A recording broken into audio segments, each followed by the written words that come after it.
नमस्कार विद्यार्थियों। इस पाठ में अभी अपनी जानकारी चल रही है महाराणा सांगा के बारे में। महाराणा सांगा मेवाड़ का एक प्रसिद्ध राजपूत हिंदू शासक था, जिससे संबंधित जानकारियां हम इस पाठ में अभी जान रहे हैं। तो राणा सांगा के बारे में बहुत सारी बातें हम जान चुके हैं। जहां तक हमने जाना है उससे आगे आज हम देखते हैं। कल की कक्षा में हमने महाराणा सांगा और मुगल शासक बाबर के बीच में एक प्रसिद्ध युद्ध हुआ, उस युद्ध के बारे में जाना। उस युद्ध में कैसी कैसी घटनाएं हुई वो घटनाएं भी हमने जानी। तो राणा सांगा और बाबर के बीच में जो इतिहास का सबसे निर्णायक युद्ध हुआ, उस युद्ध का नाम था खानवा का युद्ध, जो 16 मार्च 1527 में लड़ा गया था खानवा के मैदान में, जो भरतपुर में है। कल की कक्षा में हमने जाना था कि इस युद्ध में राणा सांगा की हार हुई थी, बाबर की जीत हुई थी। राणा सांगा की सेना संख्या के हिसाब से बाबर की दुगनी थी, काफी मजबूत और विशाल सेना थी। लेकिन कुछ कारणों की वजह से, कुछ कमियों की वजह से राणा सांगा की सेना इस युद्ध में हार गई, बाबर की जीत हो गई। तो वो कौन से कारण थे जिनकी वजह से राणा सांगा इतनी मजबूत स्थिति होने के बावजूद भी हार गया, उन पर हम पिछली कक्षा में चर्चा कर चुके हैं। वो आप वहां जाकर वापस देख सकते हो। आज हम जहां तक जाने थे उससे आगे जानते हैं। तो हम खानवा के युद्ध के बारे में पढ़ रहे थे। खानवा का युद्ध हुआ था 16 मार्च। ये सब जानकारियां हम पीछे देख चुके हैं, लेकिन एक बार रिवीजन के तौर पर वापस से देख रहे हैं मुख्य बातें। खानवा का युद्ध हुआ 16 मार्च 1527 ईस्वी को। 16 मार्च 1527 ईस्वी को खानवा का युद्ध हुआ था बाबर और राणा सांगा के मध्य। इस युद्ध में बाबर की जीत हुई थी, बाबर जीत गया था। उसकी जीत के क्या कारण थे वो हम कल जान चुके हैं। आज हम जानेंगे इस युद्ध के परिणाम। आज हम इस युद्ध के परिणामों पर चर्चा करेंगे। खानवा के युद्ध के मुख्य परिणाम क्या निकले, इस युद्ध में राणा सांगा की हार हुई, उसके बाद में भारत की राजनीति में कैसे कैसे परिवर्तन हुए, भारत की जो राजनीतिक स्थिति थी उस पर कैसे प्रभाव पड़े, वो हम इस युद्ध के बाद के परिणामों में जानेंगे। खानवा के युद्ध को भारत के इतिहास का सबसे निर्णायक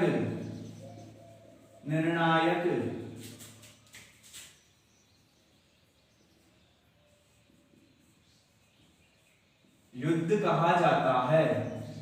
ये बात आप ध्यान रखना, भारत के इतिहास का सबसे प्रमुख और सबसे निर्णायक युद्ध कहा जाता है खानवा के युद्ध को।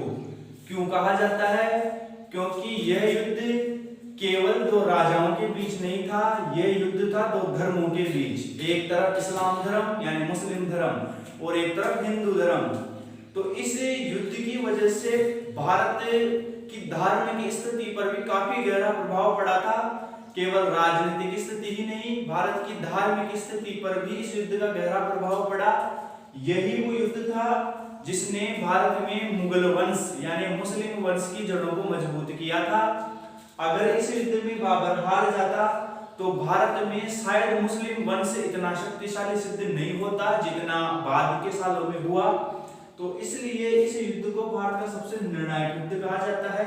इस युद्ध की वजह से भारत में आगे आने वाले वर्षों में मुस्लिम धर्म काफी ज्यादा शक्तिशाली हो गया। हिंदू धर्म की प्रतिष्ठा और हिंदू धर्म के सम्मान में बहुत ज्यादा कमी हुई थी, इसलिए इसको भारत का सबसे निर्णायक युद्ध माना जाता है। अब हम इस युद्ध के प्रभावों पर गौर करते हैं, इसके परिणामों पर गौर करते हैं एक बार। तो खानवा युद्ध के जो मुख्य परिणाम निकले उन परिणामों को हम जानते हैं।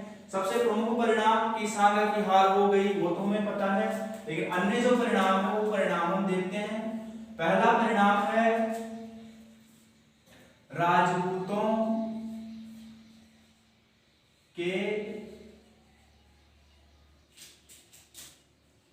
सम्मान व प्रतिष्ठा में कमी हुई। खानवा युद्ध का जो मुख्य परिणाम निकला वो निकला राजपूतों के सम्मान और प्रतिष्ठा में कमी हुई। यह युद्ध मुगलों और राजपूतों के मध्य था। इस युद्ध में सांगा की हार होते ही राजपूतों के सम्मान और प्रतिष्ठा में कमी आ गई। इस युद्ध से पहले राजपूतों का सम्मान पूरे भारत में इतना ज्यादा हो चुका था क्योंकि महाराणा सांगा एक शक्तिशाली और एक योग्य शासक था। उसकी वजह से संपूर्ण भारत में राजपूतों की प्रतिष्ठा में काफी वृद्धि हुई थी। राजपूत वंश भारत का सबसे शक्तिशाली वंश बन चुका था राणा सांगा के समय में। लेकिन इस युद्ध में राणा सांगा की हार होते ही राजपूतों को जो सम्मान और प्रतिष्ठा प्राप्त हुई थी उसमें काफी कमी आ गई। काफी ज्यादा नुकसान राजपूतों के सम्मान और प्रतिष्ठा में इस युद्ध के बाद में हुआ। तो ये पहला परिणाम हमने देखा है। दूसरा प्रमुख परिणाम निकला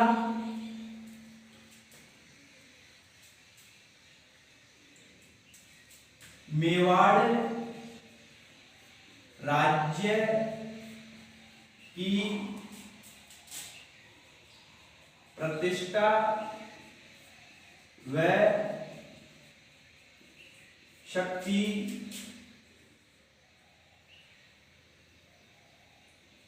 शक्ति में कमी होना। इस युद्ध का जो दूसरा परिणाम निकला वो दूसरा परिणाम ये निकला कि मेवाड़ राज्य की प्रतिष्ठा और शक्ति में भी कमी हुई। राजपूतों की प्रतिष्ठा और सम्मान में तो कमी हुई, साथ ही जो मेवाड़ राज्य था, मेवाड़ राज्य पर ही राणा सांगा का अधिकार था। इस युद्ध में राणा सांगा की हार के साथ ही मेवाड़ राज्य को भी काफी नुकसान हुआ। मेवाड़ राज्य उस समय संपूर्ण भारत में सबसे बड़ा राज्य बन चुका था। राणा सांगा ने अपनी कुशलता और वीरता के बल पर मेवाड़ राज्य को संपूर्ण भारत का सबसे बड़ा राज्य बना दिया था। तो मेवाड़ की प्रतिष्ठा और शक्ति संपूर्ण भारत में अपने चरम शिखर पर थी। लेकिन इस युद्ध में राणा सांगा की हार के साथ ही मेवाड़ राज्य की प्रतिष्ठा और शक्ति में भी काफी ज्यादा कमी आ गई। मेवाड़ का जो क्षेत्र था जो बहुत बड़ा हो चुका था, इस युद्ध के बाद में वो भी धीरे धीरे छोटा होने लगा। तो उसकी यानी मेवाड़ राज्य की शक्ति में भी काफी ज्यादा कमी हुई। तीसरा जो प्रमुख परिणाम हम देखते हैं वो है संपूर्ण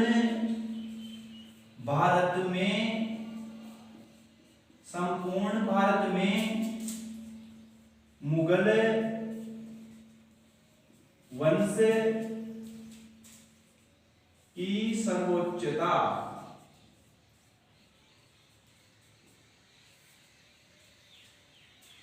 खानवा के युद्ध का जो तीसरा परिणाम हमारे सामने है वो है संपूर्ण भारत में मुगल वंश की सर्वोच्चता।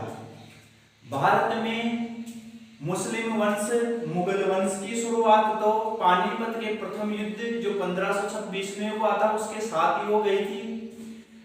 1526 में पानीपत का प्रथम युद्ध लड़ा गया जिसमें इब्राहिम लोदी हारा, बाबर जीता। उसके साथ ही दिल्ली पर मुगल वंश की स्थापना हो गई थी। लेकिन केवल स्थापना ही हुई थी, मुगल वंश की प्रतिष्ठा में वृद्धि नहीं हुई थी। भारत में मुगल वंश अभी भी एक छोटा सा और सामान्य सा वंश ही माना जा रहा था। लेकिन जब बाबर ने राणा सांगा जैसे शक्तिशाली राजा को हरा दिया तो संपूर्ण भारत में मुगल वंश का सम्मान बहुत ज्यादा बढ़ गया। संपूर्ण भारत में मुगल वंश की शक्ति और प्रतिष्ठा में काफी ज्यादा वृद्धि हुई क्योंकि मुगल वंश के शासक ने भारत के सबसे मजबूत शासक राणा सांगा को हराया। इस दृष्टि से भारत के जो छोटे बड़े राज्य थे या जो अन्य जो राजा थे वो सब मुगल वंश को एक शक्तिशाली वंश मानने लग गए और मुगल वंश की सर्वोच्चता संपूर्ण भारत में फैल गई। यदि इस युद्ध में बाबर हार जाता तो मुगल वंश थोड़े से समय के लिए दिल्ली में रहता और बाद में समाप्त हो जाता। मुगल वंश को कोई जानता भी नहीं। लेकिन इस युद्ध में बाबर की जीत ने ही मुगल वंश की प्रतिष्ठा को या शक्ति को बहुत ज्यादा बढ़ा दिया और आगे आने वाले समय में यही मुगल वंश भारत का सबसे शक्तिशाली वंश बनकर भारत के ऐतिहासिक पृष्ठभूमि पर उभरा। तो ये तीन परिणाम हम मुख्य रूप से इस युद्ध के देखते हैं। तो खानवा युद्ध के जो मुख्य परिणाम निकले वो मुख्य परिणाम ये तीन हैं। तो इन तीनों परिणामों का आप ध्यान रखें। अब हम आगे की जानकारी देखते हैं। परिणाम कंप्लीट हो गए अपने।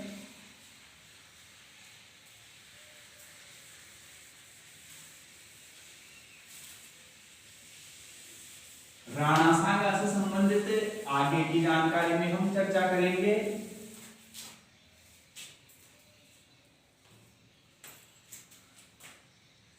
राणा सांगा के अंतिम दिन। अपनी अगली चर्चा का विषय है, पॉइंट है राणा सांगा के अंतिम दिन। राणा सांगा संपूर्ण भारत का सबसे मजबूत और वीर शासक था, सबसे शक्तिशाली राजा बनकर उभरा था। तो ऐसे शक्तिशाली राजा के अंतिम दिन कैसे बीते उस पर भी हम चर्चा करते हैं। तो 16 मार्च 1527 ईस्वी को जो खानवा का युद्ध हुआ, इस युद्ध में सुबह तक तो राणा सांगा स्वयं हाथी पर सवार होकर बड़ी वीरता के साथ युद्ध लड़ रहे थे और जब तक राणा सांगा युद्ध भूमि में थे तब तक राजपूत सेना की जीत भी निश्चित हो रही थी। लेकिन दोपहर तक आते आते राणा सांगा के सिर में तीर लगी और वो घायल हो गए। तो उनको युद्ध भूमि से घायल अवस्था में हटा दिया गया। घायल अवस्था में ही राणा सांगा को युद्ध भूमि से हटाकर एक स्थान पर ले जाया गया। उस स्थान का नाम था बसवा।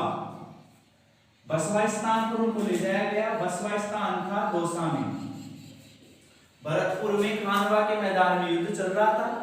जब राणा सांगा युद्ध में घायल हो गए तो कुछ सैनिक उनको घायल अवस्था में ही, ताकि उनको और अधिक नुकसान नहीं हो, घायल अवस्था में उनको बसवा ले आए। घायल अवस्था में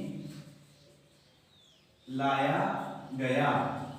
घायल अवस्था में राणा सांगा को बसवा में ले आए। बसवा क्षेत्र है दौसा में। राणा सांगा इस युद्ध में बुरी तरह से घायल हो चुके थे।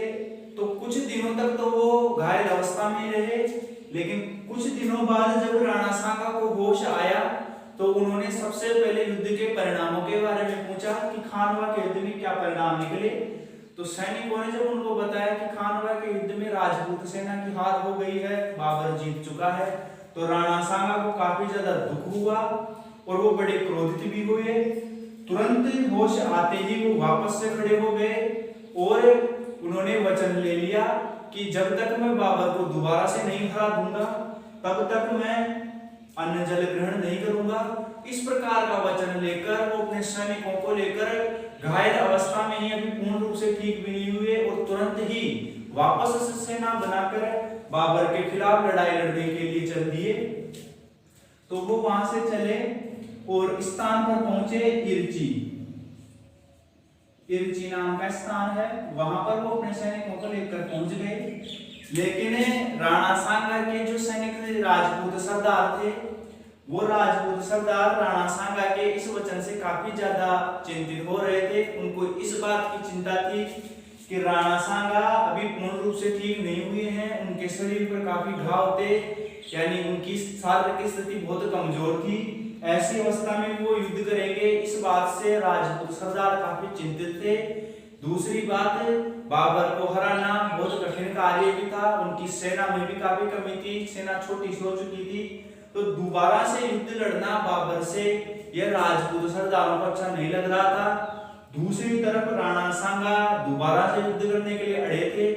इस बात से राजपूत सरदार काफी ज्यादा चिंतित थे और राजपूत सरदारों ने अंततः राणा सांगा को जहर दे दिया और उनको इस इरीची नाम के स्थान पर राणा सांगा को जहर दे दिया गया राजपूत सरदारों द्वारा, जिसकी वजह से बाद में उनकी मृत्यु हो गई। राजपूत सरदारों ने सांगा को जहर दे दिया। राजपूत सरदारों ने राणा सांगा को जहर कहां पर दिया? इरीची स्थान पर। जहर क्यों दिया? इसके दो कारण हैं। पहला कारण तो यह है कि राणा सांगा घायल अवस्था में ही बाबर से लड़ने के लिए जिद लेकर बैठ गए थे, वचन दे दिया था उन्होंने। इस बात से राजपूत सरदार चिंतित थे कि इतनी घायल अवस्था में भी राणा सांगा लड़ेंगे तो उनको काफी सारी तकलीफ होगी, तो इस बात से वो चिंतित थे और उन्होंने राणा सांगा का अंत करना ही उचित समझा। दूसरा कारण, राणा सांगा की सेना काफी कमजोर हो चुकी थी और वो मजबूत बाबर से वापस लड़ाई लड़ने के लिए जा रहे थे, तो राजपूत सरदारों को खुद का नुकसान भी दिख रहा था कि हम सांगा के साथ यदि गए तो ये भी मरेगा, उसके साथ हम भी युद्ध में मारे जाएंगे, तो इससे बढ़िया है कि राणा सांगा को समाप्त कर दिया जाए। तो ऐसी चिंता के चलते ही राजपूत सरदारों ने राणा सांगा को किर्गिस्तान पर जहर दे दिया और उस जहर की वजह से कुछ समय बाद में कालपी नाम का स्थान है, कालपी नाम का स्थान, इस स्थान पर राणा सांगा की मृत्यु हो गई। सांगा की मृत्यु हो गई 46 वर्ष की उम्र में, 46 वर्ष की आयु में राणा सांगा की जब मृत्यु हुई तो वो 46 वर्ष के ही थे। 46 वर्ष की आयु में राणा सांगा की कालपी नामक स्थान पर मृत्यु हो गई और 30 जनवरी का वो दिन था, 30 जनवरी 1528, 30 जनवरी 1528 को कालपी नामक स्थान पर एक भारत के मजबूत और वीर योद्धा जिसकी उम्र अभी 46 वर्ष की थी, उनकी मृत्यु हुई, यानी राणा सांगा की मृत्यु कालपी स्थान पर हो गई। बाद में उनको मांडलगढ़ नाम का स्थान है, मांडलगढ़ यह स्थान है भीलवाड़ा में, मांडलगढ़ स्थान पर उनका अंतिम संस्कार किया गया है। अंतिम संस्कार, राणा सांगा का अंतिम संस्कार मांडलगढ़ भीलवाड़ा में किया गया। ये जानकारी हमें मिलती है, एक प्रसिद्ध ग्रंथ है जिसका नाम है अमर काव्य वंशावली, अमर काव्य वंशावली, अमर काव्य वंशावली नाम का एक प्रसिद्ध ग्रंथ है। इस ग्रंथ से ही हमें ये जानकारी मिलती है कि मांडलगढ़ नामक स्थान पर राणा सांगा का अंतिम संस्कार किया गया। तो ये थे राणा सांगा के अंतिम दिनों की जानकारी। तो राणा सांगा जैसे वीर योद्धा के अंतिम दिन किस प्रकार से बीते वो हम यहाँ पर जान चुके हैं, तो ये जानकारी अपनी कंप्लीट है। आगे देखते हैं हम।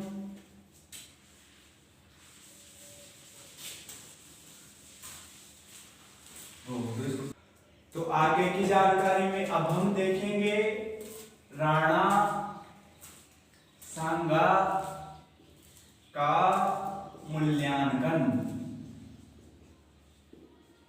राणा सांगा का मूल्यांकन।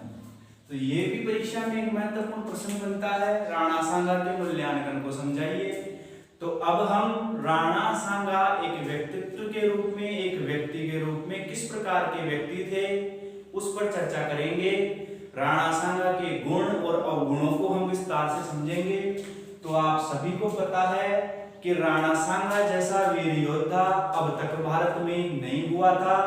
राणा सांगा काफी गुणी और एक कुशल राजा ही नहीं, एक वीर योद्धा भी थे और अपनी इस वीरता के चलते ही राणा सांगा ने मेवाड़ की शक्ति और प्रतिष्ठा में काफी ज्यादा वृद्धि कर दी थी।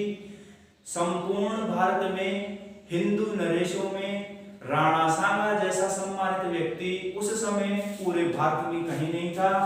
राणा सांगा उस समय भारत के सबसे वीर शासकों में गिने जाते थे। भारत के छोटे बड़े सभी राजपूत सरदार और राजा महाराजा राणा सांगा के आगे सर झुकाते थे और उनकी अधीनता हमेशा के लिए मानते थे। तो राणा सांगा में जो मुख्य रूप से गुण थे वो गुण थे कि राणा सांगा वीर भी थे, कुशल राजा भी थे,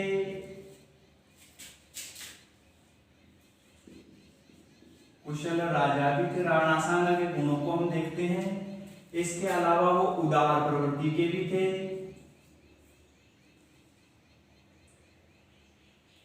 उदार प्रवृत्ति के भी थे। इसके अलावा बुद्धिमान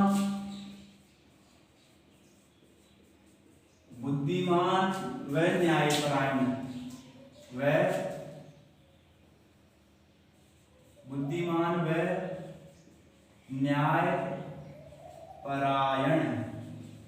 इस प्रकार के गुण राणा सांगा के अंदर थे। राणा सांगा एक वीर योद्धा भी थे, एक कुशल राजा भी थे, यानी राजगाद चलाने की जो समझ थी वो राणा सांगा में काफी ज्यादा थी। इसके अलावा उदार प्रवृत्ति यानी दया भाव, राणा सांगा के अंदर दया भाव भी काफी ज्यादा था। बुद्धिमान भी वो थे। अपने बुद्धिमानी के बल पर ही उन्होंने संपूर्ण राजपूत राजाओं को एकता के सूत्र में बांध लिया था और एक मुस्लिम राजा के खिलाफ एक बहुत बड़ी सेना तैयार कर ली थी। इसके अलावा वो न्यायपरायण भी थे, यानी न्याय अन्याय की समझ उनको ज्यादा थी और हमेशा वो न्याय के मार्ग पर चलते थे। इस प्रकार के गुण राणा सांगा में थे।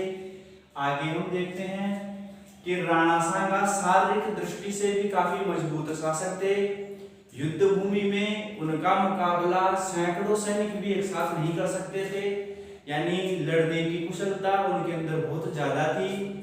बचपन से राणा सांगा के एक आंख नहीं थी, उसके भाई पृथ्वीराज ने उसकी आंख फोड़ दी थी, तो बचपन से ही वो एक आंख से अंधे थे, यानी उनकी जो दृष्टिता थी वो कमजोर थी। लेकिन फिर भी युद्ध भूमि में वो इस प्रकार की वीरता दिखाते कि अच्छे अच्छे सैनिक भी उनके पास आने से डरते थे। इसके अलावा खातोली के युद्ध में एक हाथ उनका कट गया था और पैर से भी वो लंगड़े थे। इस प्रकार की शारीरिक दुर्बलता के बावजूद भी राणा सांगा जब तक होश में रहते थे तो युद्ध भूमि में काफी वीरता से लड़ते थे। राणा सांगा के बारे में ये कहा जाता है कि जब खानवा का युद्ध लड़ा गया तो राणा सांगा के शरीर पर लगभग 80 घाव हो गए थे। शरीर पर घाव हो गए थे, यानी राणा सांगा के शरीर का कोई अंग ऐसा नहीं था जिस पर घाव के निशान नहीं हो, घाव नहीं हो।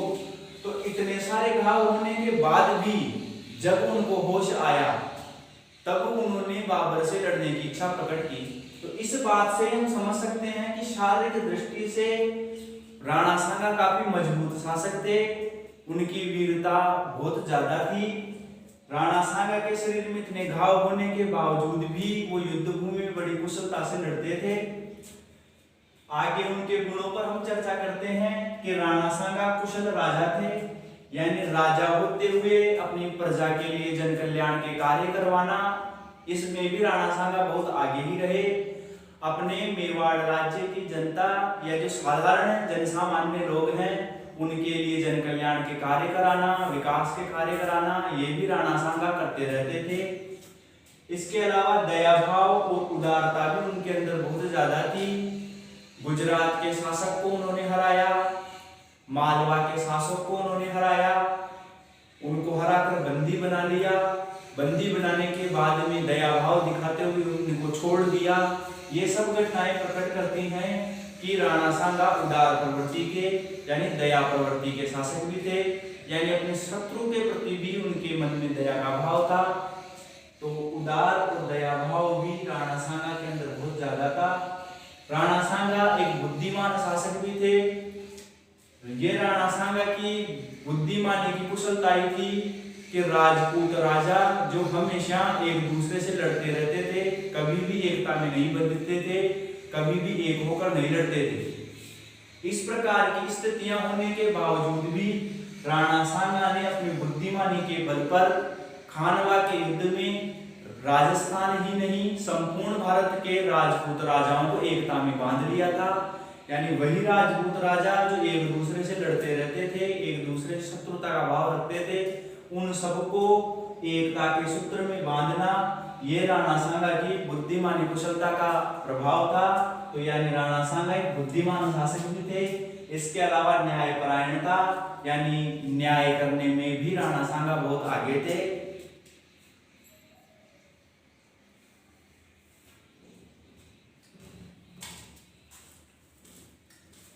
राणा सांगा उदार प्रवृत्ति के और एक कुशल शासक भी थे। एक बार राणा सांगा ने अपने राजपूत सरदारों के सामने एक प्रस्ताव रखा था कि राणा सांगा ने दरबार बुलाया और अपने राजपूत सरदारों से कहा कि मैं एक आंख से अंधा हूँ, एक हाथ भी मेरे नहीं है, पैर से भी मैं कुशल नहीं हूँ, तो मैं मेवाड़ की गद्दी पर बैठने के योग्य नहीं हूँ। आप किसी योग्य व्यक्ति को मेवाड़ की गद्दी पर बैठाएं। इस प्रकार की बात एक न्यायपरायण और एक उदार प्रवृत्ति का शासक ही कर सकता है। तो राणा सांगा के ऐसे प्रस्ताव को सुनकर अन्य राजपूत सरदार काफी ज्यादा प्रसन्न हुए और राणा सांगा से प्रभावित हुए। तो इस प्रकार की न्यायपरायणता राणा सांगा के अंदर थी। जब खातौली का युद्ध लड़ा गया और उसमें राणा सांगा की जीत हुई, उसके बाद में मालवा का युद्ध लड़ा गया जिसमें महमूद खिलजी को राणा सांगा ने बंदी बना लिया था। महमूद खिलजी को बंदी बनाने में राणा सांगा का साथ एक चारण था, उस चारण का नाम था हरिदास। राजस्थान में मेवाड़ का एक चारण था, यानी एक चारण पाठ यानी एक कवि था जिसका नाम था हरिदास। इस हरिदास की मदद से ही राणा सांगा ने महमूद खिलजी द्वितीय को बंदी बनाने में सफलता प्राप्त की थी। तो इस बात से राणा सांगा इतने ज्यादा खुश हुए थे कि इस हरिदास को राणा सांगा ने संपूर्ण चित्तौड़गढ़ राज्य ही उपहार में दे दिया था। तो इस प्रकार के शासक राणा सांगा ही हो सकते हैं। लेकिन हरिदास ने मेवाड़ राज्य को स्वीकार नहीं करके केवल 12 गांवों की जागीर प्रदान की और उनके इस उपहार का सम्मान किया।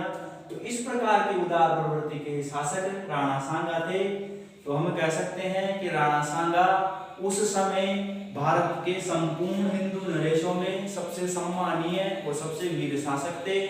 संपूर्ण भारत के राजा महाराजा राणा सांगा की सेवा में हमेशा हाजिर रहते थे, हमेशा उनके सामने सर झुका के चलते थे। लेकिन इतने सारे गुण होने के बाद में भी राणा सांगा में एक कमी थी। वो कमी थी, राणा सांगा की जो कमी है उस पर हम चर्चा करते हैं। वो कमी थी राजनीतिक कुशलता ज्यादा अच्छी नहीं होना।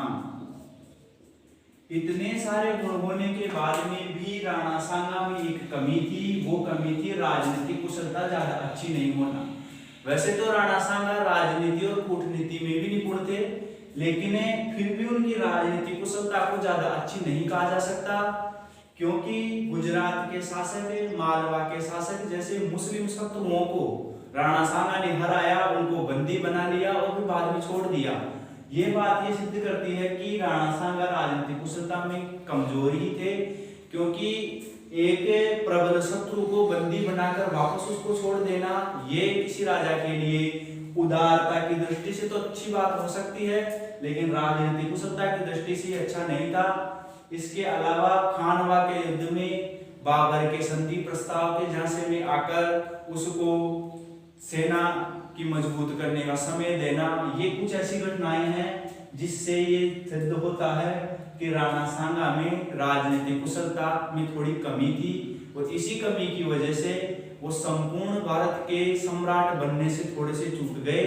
अगर ये कमी भी राणा सांगा में नहीं होती, वो भी मुस्लिम शासकों की तरह ही शत्रु के प्रति कठोर भावना रखते, तो शायद खानवा के युद्ध में राणा सांगा की जीत होती और भारत की राजनीतिक पृष्ठभूमि अलग ही प्रकार की होती।